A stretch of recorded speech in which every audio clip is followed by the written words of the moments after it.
Hello everyone, welcome to Chudiwal physics classes. आज का topic है वर्क, एनर्जी एंड पावर। इस चैप्टर में आपको जो अभी देखना है एनसीईआरटी का पहला जो टॉपिक है इंट्रोडक्शन। देखिए एनसीईआरटी का जितना भी टॉपिक है सारी की सारी इस चैनल पर आपको मिल जाएंगे।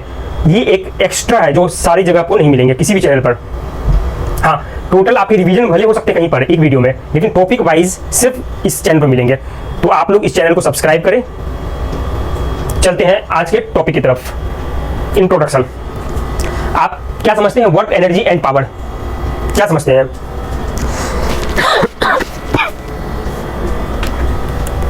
देखिए एवरीडे लाइफ में वर्क, एनर्जी और पावर को हम जनरली बोलचाल की भाषा में बोलते रहते हैं। एग्जांपल के लिए आप ये बोल सकते हैं, जैसे कोई खेत में काम कर रहा हो तो आप बोलते हैं कि वो काम कर रहा है, he is doing some work. अगर कोई बच्चा 10 से 12 घंटे मतलब अगर कुछ वो काम कर रहा है, कोई स्टूडेंट भी अगर पढ़ाई कर रहा है तो भी हम कहते हैं वर्क कर रहा है, वो हार्ड वर्क कर रहा है। कोई अगर आर्टिस्ट कुछ पेंटिंग वगैरह कर रहा है तो भी कहते हैं कि कुछ ना कुछ वर्क कर रहा है वो। इस तरह से आप देखेंगे कि एवरीडे लाइफ हर जगह, एग्जांपल के लिए कहीं अगर बिल्डिंग तैयार हो रही है तो हम कहते हैं कि लेबर जो है वो वर्क कर रहा है। अगर ब्रिक को वो ढो रहा है, ईंटों को ढो रहा है, तो हम बोलते हैं कि वो वर्क कर रहा है। इट मीन्स दैट वर्क का जो टर्म है वो हर जगह एवरीडे लाइफ में यूज होता है। अगर कोई किसी चीज को लिए खड़ा है बहुत देर से तो भी हम कह देते हैं कि वो वर्क कर रहा है। ये सब जनरल लैंग्वेज में हम यूज करते हैं, लेकिन फिजिक्स में जो आपको देखना है वर्क का डेफिनेशन जो है वो वेरी प्रिसाइज है, वो एक्यूरेट है, इससे अलग है। एग्जांपल के लिए अगर कोई कुछ लेकर खड़ा है तो हम जनरली बोल सकते हैं कॉमन लैंग्वेज में कि वर्क कर रहा है वो कुछ, लेकिन फिजिक्स में इसको वर्क नहीं कहा गया है। वो देखेंगे आगे स्टेप बाय स्टेप वर्क क्या होता है, डिटेल में देखेंगे। तो इससे आपको पता लग गई कि वर्क होता क्या है।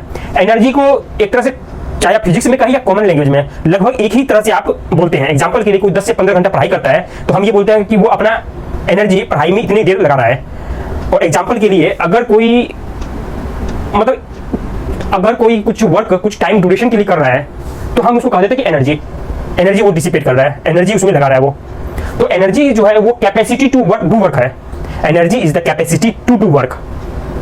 एनर्जी के कारण ही कोई, अगर आपके पास एनर्जी ना हो तो आप खड़े नहीं हो सकते हैं, बैठ नहीं सकते हैं, हर चीज के लिए एनर्जी चाहिए। तो एनर्जी जो टर्म है that is used to show the capacity to do work. Clear? इससे ये पता चलेगा हाँ इसके पास कैपेसिटी है कुछ काम करने की, इसका मतलब एनर्जेटिक पर्सन है, एनर्जी है उसमें। पावर का जहां तक बात है तो पावर के लिए आप सिंपल, अगर आप कराटे, पंचिंग, बॉक्सिंग खेलते हैं, कोई बॉक्सिंग दो के बीच बॉक्सिंग हो रही हो तो हम जनरली बोलते हैं कि वो पावरफुल पंच मारा। तो वो जो पावरफुल पंच है वो भी जनरली हम लोग एवरीडे लाइफ में यूज करते हैं टर्म को पावर। जैसे अगर आपके घर में लाइट आ रही हो, उसकी वोल्टेज कम हो, डिम वोल्टेज, तो हम बोलते हैं कि पावर कम है। जनरल लैंग्वेज में उसको सिंपली यूज कर लेते हैं किसी भी तरह से, लेकिन अगर फिजिक्स में देखेंगे तो डेफिनेट उसका कोई फिक्स्ड उसका डेफिनेशन है। तो फिजिक्स में देखेंगे डिटेल में, इस चैप्टर में देखेंगे इसका डेफिनेट मतलब क्या होता है वर्क का, एनर्जी का एंड पावर का। ये जो 3 फिजिकल क्वांटिटीज है इसको डिटेल में इस चैप्टर में आपको देखना है। तो इसके बाद वाले टॉपिक में देखेंगे वर्क के बारे में। आई थिंक सो वर्क को किस तरह से मैथमेटिकल एक्सप्रेस कर सकते हैं, मैथमेटिकल फॉर्म में किस तरह से एक्सप्रेस कर सकते हैं। तो प्लीज मेरे चैनल को सब्सक्राइब करें। Thank you everyone.